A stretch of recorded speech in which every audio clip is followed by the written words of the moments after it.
Frondizi es reemplazado por el presidente del Senado, que en ese entonces era José María Guido. Bueno, José María Guido, entonces, como ya mencioné, había sido impuesto por los militares y como primera medida convocó a elecciones para octubre de 1963. Este señor, Guido, entonces continuó también con la proscripción del peronismo a través de un estatuto, ¿no?, para los partidos políticos donde se prohibía, tal como había dictaminado en un principio Aramburu, mencionar cuestiones sobre el peronismo, utilizar imágenes del peronismo, etc. Dada la situación de crisis, continuó también con planes económicos de austeridad de acuerdo a las recomendaciones del Ministerio de Economía de ese entonces. Y en su gestión, en ese año en el que él estuvo gobernando de manera provisoria, se produjo un enfrentamiento dentro del ejército entre dos bandos que fueron conocidos como los azules y los colorados. Ahora bien, ¿qué fue esto, no? ¿Qué fue el enfrentamiento en el ejército entre los azules y colorados? Fue un enfrentamiento entre dos facciones dentro de las Fuerzas Armadas, las cuales eran opositoras al peronismo, es decir, eran antiperonistas, pero cada una sostenía un punto de vista diferente. Por el lado de los azules, si bien eran opositores al peronismo, de alguna manera reconocieron que el peronismo como fuerza política era una fuerza nacional y cristiana, que de alguna manera impidió que se difundiera el comunismo entre los obreros.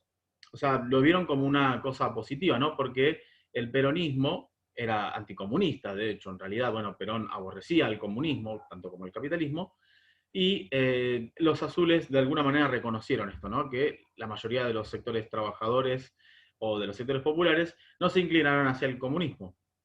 Sin embargo, bueno, se habían opuesto al peronismo porque en su momento Perón tuvo la idea de politizar al ejército, es decir, de difundir las doctrinas peronistas, dentro de las Fuerzas Armadas.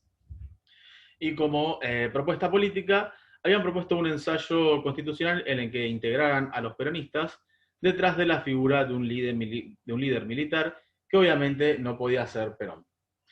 Por el lado de los colorados, para ellos el peronismo era un movimiento de clase sectario y violento que daría lugar al comunismo.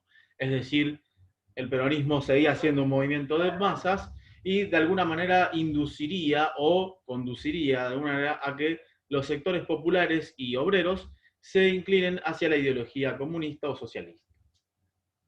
Los sectores colorados también se habían opuesto al peronismo, pero para ellos la razón era que el Perón había desatado el resentimiento de la clase social, ¿no?, contra los sectores liberales y conservadores, y que a través de la doctrina peronista se socavaron los fundamentos de la jerarquía social, ¿no? O sea, de la diferenciación social entre los sectores altos, los sectores medios y los sectores bajos.